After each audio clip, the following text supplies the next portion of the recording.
columna del Trasandino con nuestro colega y amigo Nicolás Valencia desde Santiago de Chile. ¿Qué tal, Nico? Buenas tardes, ¿cómo estás? ¿Qué tal? ¿Todo bien por allá? Hemos hablado hasta ahora de levadura, hemos hablado del COVID, hemos hablado de ciudades, hemos hablado de mujeres, hemos hablado de teorías sexuales, y hoy día quiero hablar de algo que aparentemente es muy aburrido, o como decimos en Chile, fome, que es el reciclaje. Te invito, Jero, a ti y a todos que nos escuchan a viajar a los años 90.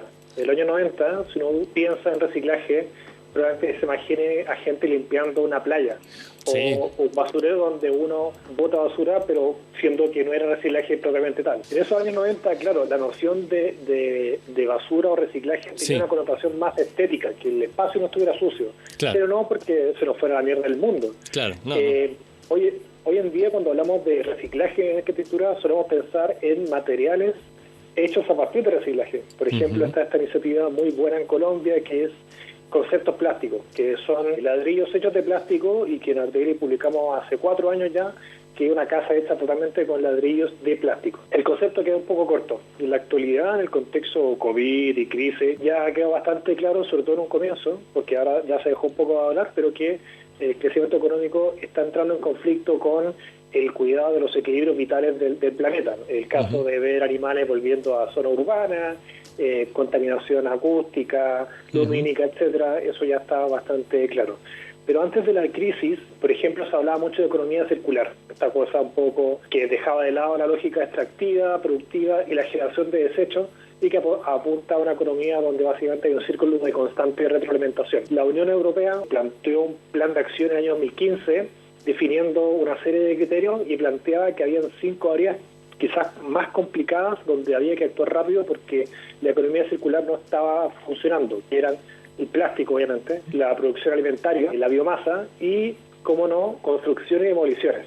Y si uno piensa, es bastante complicado reciclar en arquitectura. Uno tiene esa idea un poco, de nuevo, de este ladrillo, por ejemplo, hecho de plástico reciclado. Antes de la crisis, el año pasado, en la Trienal de Oslo, en Noruega, el tema era degrowth, que apunta que hoy en día en economía el crecimiento está asociado a producción, o la producción de valor agregado. Pero eso es un planteamiento que nosotros como arquitectos podríamos hacer. Hay una forma de ejercer el diseño o la producción de espacios sin producir, es bastante particular. Por ejemplo, tenemos un proyecto por fuera de Ardegui, y yo por lo menos con chicos de Taller 25, una oficina en Santiago, acá en Chile, que se llama X-Formas. Y en X-Formas nosotros buscamos arquitectos y arquitectos que no diseñaran, pero que sigan siendo arquitectos.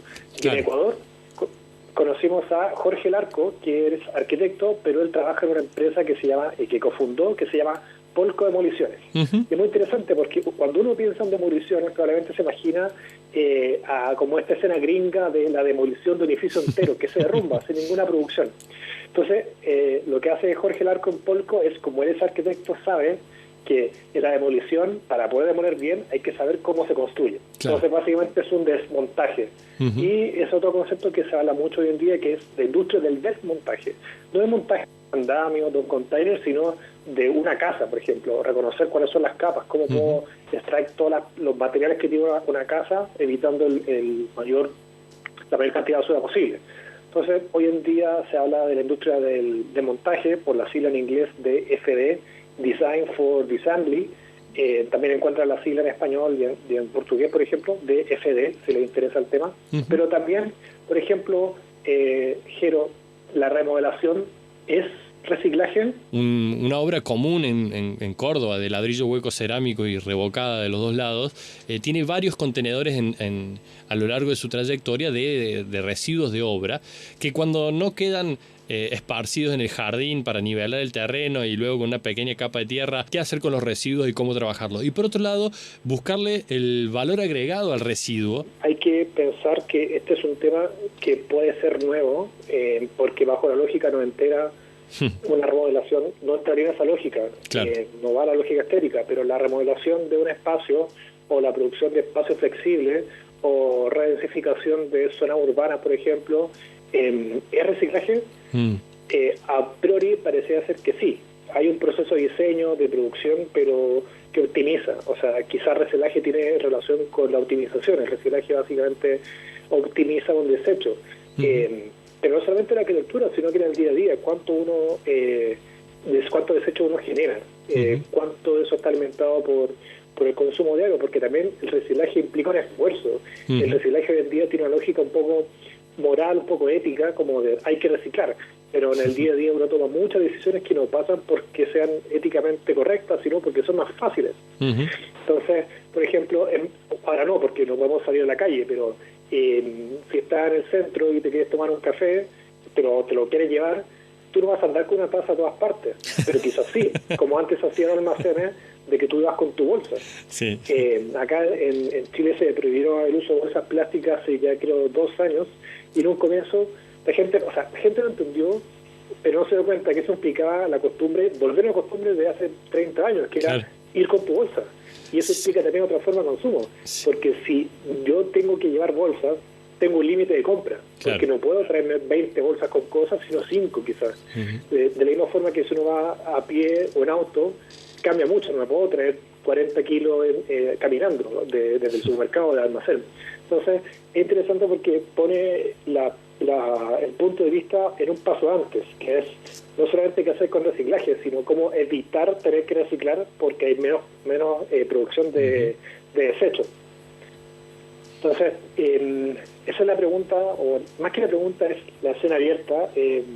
¿Crees que es factible? ¿Se puede reciclar? ¿De quién depende? Depende.